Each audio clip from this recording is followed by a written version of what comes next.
Hello friends, I'm Karim. ఇక్కడ మీరు చూసుకున్నట్లయితే ఇది సింగిల్ బెడ్రూమ్ ఫ్లాట్ అనమాట. దీనికి పైన మెయిన్స్కి మనం స్లాబ్లోనే పైపులు పెట్టడం అయితే జరిగింది.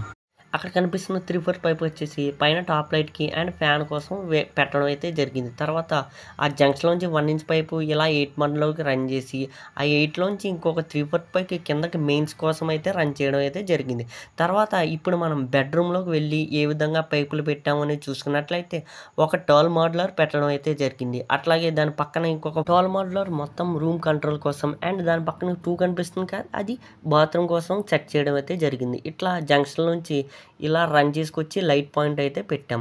తర్వాత ఇంకొక 2 పైపులు జంక్షన్లో పైన 2 పైపులు కనిపిస్తున్నాయి కదా, ఒకటి మెయిన్స్కి ఇంకోటి సీలింగ్ కోసం పెట్టాం.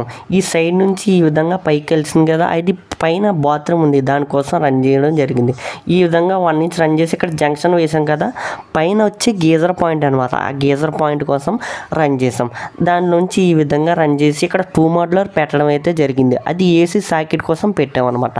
అదే జంక్షన్ నుంచి ఈ విధంగా కిందకి రన్ చేసి క్రింద ఒక 8 మోడ్యులర్ 2-వే కనెక్షన్స్ కోసం సెట్ చేయడం అయితే జరిగింది. తర్వాత అదే బోర్డులోంచి ఒక 3/4 పైపు ఈ విధంగా రన్ చేసి పక్కన టీవీ బోర్డు పెట్టాం. ఆ టీవీ బోర్డులో కలిపాం. ఆ టీవీ బోర్డులోంచి ఇంకొక పైపు బయటికి జంపర్ కనిపిస్తుంది కదా, ఆ జంపర్ వచ్చేసి మెట్ల మీద లైట్లకి అయితే పెట్టడం జరిగింది. అదే 8 మోడ్యులర్ నుంచి 3/4 కనిపిస్తుంది కదా, అది కేబుల్ కోసం పెట్టాం.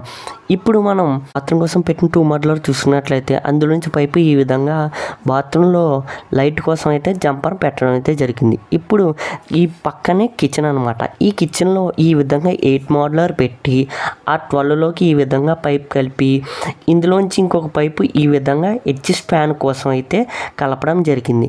అలాగే బయటకు వచ్చి చూసుకున్నట్లయితే ఒక 4-2 పెట్టాం. 4 ఏమో ఫ్రిడ్జ్ కోసం, ఆ 2లోంచి 1 ఇంచ్ పైప్ ఈ విధంగా పైప్ రన్ చేసి అక్కడ 3-వే బాక్స్ వేసాం. ఆ బాక్స్ నుంచి ఇన్వర్టర్కి కలిపాం.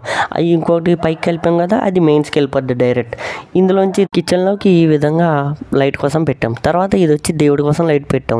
సీలింగ్ వస్తుంది కాబట్టి ఈ విధంగా డ్రాప్ అయితే పెట్టాం. అండ్ లైట్ పాయింట్ కోసం ఈ విధంగా డ్రాప్ చెక్ చేసాం. ఇక్కడ మనం హాల్లో ఏ విధంగా బోర్డ్ పెట్టాం అని చూసుకున్నట్లయితే ఇక్కడ 4-వే బాక్స్ వేయడం జరిగింది. ఒక వే వచ్చి డైరెక్ట్ మెయిన్స్కి, ఇంకొక వే లోపల లైట్ పాయింట్ ఉంది కదా బెడ్రూమ్లో, దానికి కలిపాం. ఇంకొక వే వచ్చేసి సీలింగ్ పాయింట్ కోసం పైకి లేపాం. అదే బాక్స్లోంచి ఈ విధంగా పైప్ రన్ చేసి టాల్ మోడ్యులర్ బోర్డులోకి కలపడం అయితే జరిగింది. ఇక్కడ మీరు చూసినట్లయితే బయట 8 మోడ్యులర్ పెట్టాం కదా, 8 మోడ్యులర్లోంచి హాల్లో టీవీ కోసం కింద 6 మోడ్యులర్ పెట్టడం అయితే జరిగింది. ఇక్కడ 3/4 పైప్ కనిపిస్తుంది కదా, అది కేబుల్ కోసం పెట్టాం. సైడ్ మీకు జంపర్ కనిపిస్తుంది కదా, అది బయట జంక్షన్ వచ్చింది కదా, ఆ జంక్షన్ నుంచి ఈ విధంగా లోపల కొట్టాం అనమాట, లోపల లైట్కి.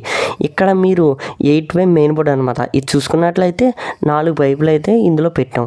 ఇందులో ఒక పైపు వచ్చి బెడ్రూమ్లో 12 పెట్టాం కదా, ఆ 12లోకి, ఇంకొకటి హాల్లో 12 పెట్టాం కదా, ఆ 12లోకి, ఇంకొకటి వచ్చేసి కిచెన్ దగ్గర 2 వచ్చింది కదా, ఆ 2లోకి, ఇంకొకటి బయట 8 మోడ్యులర్ పెట్టాం కదా, ఆ 8 మోడ్యులర్లోకి వచ్చేస్తాను అనమాట. ఇది మనం స్లాబ్ వేసే ముందే మెయిన్స్ పైపులు పెట్టడం అయితే జరిగింది. ఎలక్ట్రికల్ వర్క్ గురించి తెలిసిన వాళ్ళు ఇలా ఎందుకు పెట్టావు, డైరెక్ట్ గాడి కొట్టచ్చు కదా వాల్ రన్నింగ్ మీద అని అనుకోవచ్చు. ప్రతి చోట ఒకే విధంగా వర్క్ చేయాలంటే అట్లా అవకాశం ఉండదు. ఒక్కో చోట ఒక్కో విధంగా చేయవలసి ఉంటుంది. ఇక్కడ మీకు జీవోలు కనిపిస్తున్నాయి పైప్లో, ముందే మేము జీవోలు వేసి పెట్టేసాం అనమాట స్వింగ్ ద్వారా. అదేవిధంగా ఇందులో మీరు పైపు 3/4 చూసుకున్నట్లయితే ఇక్కడ 6 మోడ్యులర్ పెట్టామన్నమాట.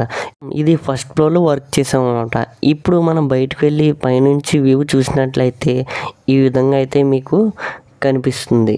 ఇక్కడ సైడ్ మెట్లు చూపిస్తాను, ఒకసారి చూడండి.